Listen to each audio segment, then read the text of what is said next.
Hey Switch 2 fans, I'm Blaze, and today we're going to be taking a look at the differences between the Switch 2, the Switch OLED, and the regular Switch. Does the OLED and the Switch OLED make a huge difference? Is it a deal breaker? How does the screen on the Switch 2 compare to the OLED on the OLED Switch? We're also going to be taking a look at the size comparisons in this video and basically see what the community have to say. Is not having an OLED a big deal breaker? Is it going to make much of a difference? How does the screen size compare to the original Switch? Let's take a look in this video. Let's talk about it. Let me know what your thoughts are in the comments. But first, hit the like on this video, hit subscribe, click the bell icon if you want Switch 2 content on your homepage every single day. We cover it every single day, multiple times a day. If you want to stay up to date on Switch 2 news, this is the place to be. And as you know, we're just a little bit over a month to the Switch 2 release, and I really recommend you go to the video description right now and check out JSOX's amazing collection of Switch 2 accessories that you can pre-order and buy right now. I've worked with JSOX in the past. They're a great accessory company. I've worked with them for Steam Deck. I buy all their accessories for my Steam Deck and my other handhelds and devices. They're a really reputable, affordable brand if you want to buy some cool accessories, and they've got a massive amount, especially their mod case, to where you can attach battery packs to the back of the case. It's got a front protection cover, it's got stuff for the JoyCons, controllers, racing wheels, amazing cases with game storage slots. Look at that, look how cool that looks, and it's transparent on the front. You will not find cooler accessories than you will at JSOX, so check the video description down below, go check them out and get some stuff pre-ordered. Get ready, get your Switch 2 accessories now. I'm sure you'll find something you like on the JSOX website, so check that link down below. I promise you, you won't be disappointed, and it's better than some no-name Chinese brand on Amazon, right? Get some quality accessories for your Switch 2. All the links you need are down in the video description, so go check that out. So yeah, that brings me to this post. So today on Digital Foundry, hands-on the Switch 2, Cataferro and myself visit the London Showcase event, and here's what we think about the hardware, the software, and the whole experience. So let's take a look, shall we? So obviously here at the start, you can see the Switch 2's at the top, Switch OLED in the middle, and the regular Switch at the bottom. And what's going to be really telling here is what the black levels are like on all three. Now, you know OLEDs have those deep blacks. Basically, OLED illuminates every pixel individually, whereas LCD, IPS tech and stuff like that, they have a sort of light screen at the back at different points, little light diodes across the screen separated that illuminates the LCD display, whereas OLED, every pixel is self-illuminated, which makes a huge difference. Especially if you're playing dark games in the dark, you're not getting a gray instead of black, right? You're getting deep blacks. Literally, when the screen's black on an OLED, it means the pixel's literally turned off. It's amazing technology. I've got an OLED TV here at the house. I love it. I have OLED on my phone. I want OLED everything. So as you know, naturally, I was a little bit disappointed that we never got an OLED in the Switch 2. But it's not all bad news. Let's take a look. Footage here. I think the Switch 2 screen might become a little bit of a disappointment for people who are coming from a SWOLED. But I think it... He says a little bit of a disappointment. A little bit of a disappointment. Does look better than the OG Switch model here. You'll see this. Side by side, there's one comparison that you guys did that I thought was kind of interesting, where you're looking at a black screen in Breath of the Wild. A black screen on Breath of the Wild. So here we go. As you can see, the original Switch. That is a black screen. That is a black screen on the original Switch. As you can see, it doesn't look black, does it? Now, it could be the angle they were filming it, but that exacerbates the problem. But as you can see why OLEDs are supreme here, right? A pitch black screen, original Switch, it looks grey. You see all the imperfections in the lighting behind the screen. It looks worn out, looks washed out. There's the SWOLED, completely pitch black. You would think the screen was off, except for the little bit of white text in the middle there, right? Now, let's look at the Switch 2. Can I even zoom into this video? I can't. Okay, that's fine. Let's take a look at the Switch 2. As you can see, it's not pitch black, but it's a world of difference compared to the OG Switch. I mean, look at that. Now, you've got to ask yourself, are perfect blacks important to you? Is that a big deal? Is that a deal breaker? If it is, then you're never going to be fully satisfied with the Switch 2. But I will admit, that's pretty darn good. And again, it's not going to look that bad. They're filming this from an angle in a well-illuminated, building. So it's going to be exacerbated just a little bit here. It's not going to look that bad when you're looking at it straight on and you're holding it in your hands. But you can clearly see there's a big difference here, right? Let me know in the comments if it's an issue for you. And another thing I wanted to point out is the size difference. I mean... Reading Breath of the Wild. And the SWOLED screen is pitch black.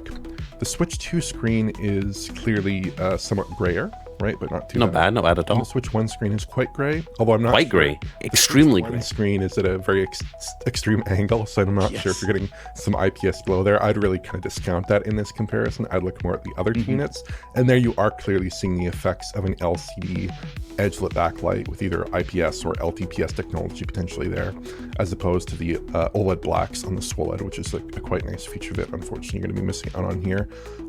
So what do you bet? Put your money down now, right now. How long do you think it'll take for Nintendo to release a Switch 2 OLED model? Let me know in the comments when you think that'll be coming next year, year after next year. I think a lot of people are going to buy it. I know a lot of people upgraded to the OLED model. And I remember when I got the OLED model of the original Switch, you know, my wife actually got one and she brought it home and I was like, it's just an OLED Switch. It's not going to be that different, is it? It's not going to be that. It's not going to be worlds apart. Until I saw her turn it on and I was like, oh my God, I need this. Like the reds just popped out, super vibrant. The white, the reds, the blacks. It was like I mean, the only description I can give is that it was like a sticker. Like it didn't look real. Uncannily just perfect. And I went out and I traded my Switch 1 in at GameStop immediately for the Switch OLED, and I'm glad I did. It was worth it. Games just look better on OLED. But I think that's not going to knock the Switch 2. I think the Switch 2 display is obviously leagues better than the Switch 1. And I didn't think the Switch 1 was terrible, to be honest with you. So I think we're going to get very comparable display outputs in terms of vibrancy, saturation on the Switch 2, which I think is good compared to the OLED, I mean. So it's not going to be a deal breaker. Obviously, is OLED better? Yes. But OLED does come with its own caveats and costs, right? OLED is less bright, at least if you're holding a brightness meter up to the screen. OLEDs typically are a little bit less bright than their counterparts, LCD counterparts, so I wouldn't be surprised if the Switch 2 is going to be brighter than the OLED model. We'll get that. It'll at least have that going for it. And I mean, as you can see here, it looks super mega bright, and I like a bright screen, I really do. And having a brighter screen that's more enjoyable outdoors, you know, when you're playing outside, as opposed to deep blacks, I think I might lean more towards the brighter screen, honestly. And this video from IGN highlights the differences between the OLED model and the Switch 2, obviously pretty damn clearly. And we can get a good comparison as to the size of this thing. There you go. There's the size. There's the OLED model on the top, and there's the Switch 2 in the bottom. As you can see, a pretty significant difference in size here. Now, in a lot of media and articles that you see, they don't really illustrate the size differences between the Switch 2 and the OLED Switch. I already thought the OLED screen was pretty big. It was a nice upgrade over the original Switch, right? But I honestly didn't expect it to be this much bigger. Now, I think that's going to be good. I think it's going to play pretty well into the Switch 2's favor. One thing I really like about the Switch 2 is that the analog sticks are bigger. I mean, one thing about the Switch 1 is especially when playing like first-person shooter games, not that there were that many that I would love to play on the Switch 2 anyway. One thing that really did nag me a little bit was the size of the thumbsticks. They were really small. They felt unfit for purpose, really, because they were just really small. And to do accurate movements, especially when racing games, and, you know, games that required a fair bit of accuracy, the sticks just felt really small. There wasn't a lot of movement and travel in them.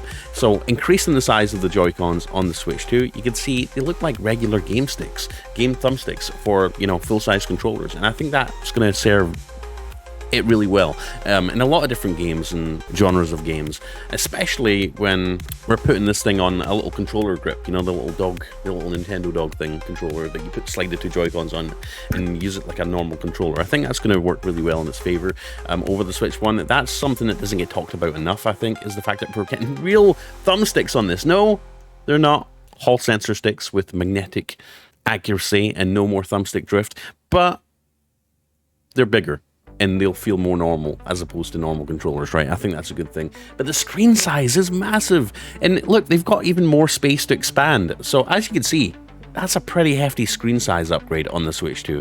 And when you look at the bezels on it, the bezels aren't as small as the Switch OLED. So they've got room to grow here. So if they do end up releasing a Switch 2 OLED model, could we see this thing going up to 8.5 inches or something ridiculous? That is what I'm excited about. Games are going to look so good on this, and especially with the new mouse controls, obviously. If you're going to be playing RTS games or top-down games where you're controlling stuff, controlling units, Civilization, etc., you know, having that larger screen on a tabletop surface is just going to make a world of difference, right, over the regular Switch. And as you can see here, again, the size difference illustrated pretty clearly here. It's going to be pretty darn impressive, having that big, beautiful screen. Again, they've got room to grow. It could get even bigger if they do release a second model with an OLED display, and I hope if they do release a second model with an OLED display, I hope they stretch out that screen so there's virtually no bezel. That would be amazing. And I noticed a lot of reviewers have basically pointed out the fact that this feels a lot more premium than the original Switch, right? It's got some weight to it. It feels like it's made from more premium materials. It's going to be more sturdy, and they're going for a more sleek look. And I think they aren't targeting kids as much as they were with the Switch 1. I think this is very much an adult device as well as a, you know, as I know kids are going to want it naturally, right? I mean, kids want a PS5, kids want to play Call of Duty, like adult games, but I think they're going for a more mature audience, and I think that makes sense. And I think it shows in the design. So here we go. He's holding the Switch. He's putting the Joy-Cons on. Has he got the Switch 2 upside down? Did he put the Joy-Cons on upside down? He did. He put the Joy-Cons on upside down, dude. What are you doing? Look. He's put. So there we go. That is a breaking news. Breaking news. First look at the fact that you can actually put the Joy-Cons on the wrong way around. Let's just rewind that there. I didn't even notice this before. This is the first time I've ever seen this. He's got the Switch 2 tablet portion upside down clearly here. He's trying to put the Joy-Con on, and it clips on just fine upside down. You couldn't do that on the original Switch, I don't think, could you? So there we go. That's going to be a thing. You're going to pick up your Switch, slap the Joy-Cons on, and then you're going to realize, oh, I've got the Switch 2 upside down right now. There we go. Magnetically attached. I do like that. I'm kind of curious and worried about like how secure. So there you go. He's taking the Joy-Cons off magnetically. As you can see, pops right off, slots back on. One thing I'm kind of worried about actually is how secure that's going to be. Sorry, I accidentally wasn't sure if I paused the video there. But yeah. Or the recording, I should say. But yeah, I'm worried how secure that's going to be. One issue I had with the original Switch is the Joy-Con rails ended up getting a little bit more loose over time. There's a little nub on the inside of the rail, a little plastic nub that basically secures it and stops it from coming off unless you press that quick release button. And over time, that little plastic nub got worn out, and there were actually replacements for it. There were little metal replacements. And when I was changing my Joy-Con covers, and my Joy-Con shells, I should say, I actually purchased little metal nubs, and the metal nubs obviously don't wear out, so there's no reason that it should wear down over time and the Joy-Cons should just fall off, right? There was a couple of times I picked up my Switch 1 or my Switch OLED, right, and I picked it up by the Joy-Con, and then the tablet portion just went shoop, fell right off and slid off and hit the floor. So that doesn't look. I wonder how secure that is. Are you going to be able to just quickly grab your Switch 2 by the Joy-Con when you're picking this thing up, or will you have to grab it by the Joy-Con and the tablet portion, or at least make sure you always grab it at the tablet portion every time? I wonder. Now, if you're going to go watch your video on the dock, compared to specs, the dock is going to be a little bit heavier. It's not going to work with the Switch 1, unfortunately. So if you were hoping to maybe just have one dock to rule them all in your living room set up under the TV or next to the TV, and be able to have family members who maybe have a Switch 1 and you want them to be able to charge their Switch 1 on the dock. Let's say, you know, you've got a Switch 2, your friend or your son or your daughter or your spouse has a Switch OLED, and you're hoping to just interchange the dock. I mean, they did advertise the Switch 2 as being the same width as the Switch 1, right? It does have the USB-C port in the same location in the bottom, in the middle. You would think that it would have maybe built in some backwards compatibility, right? That way people don't have to have two docks for each system. It would be nice just having one dock, and then, you know, you could swap in switches in and out. Even if it wasn't to have your Switch 1 docked to the TV, just as a quick way to charge your Switch 1, that would be kind of nice. You'd think it would be backwards compatible, at least for charging, and I'm sure we'll get some tests on YouTube. I'll maybe even try that when the Switch 2 comes out, so stay tuned, like, subscribe, click the bell icon if you want to see the ultimate question being answered. Does the Switch OLED work in the Switch 2 dock? At least for charging, maybe not video output. We will see. Stay tuned. Here's another interesting comparison between the Switch OLED and the Switch 2. As you can see, pretty substantial size increase, right? Is that going to be a big thing? Do you have small hands? Are you worried about the size of the Switch 2? Let me know. Anyways, guys, thank you for watching. I will quit rambling now. I'll let you get on with your day. But first, again, check the links in the video description for the link to the JSOX Switch 2 accessories, which are available to pre-order right now to get these before your Switch 2 arrives. game cases with slots for your games, a lot of slots for your games.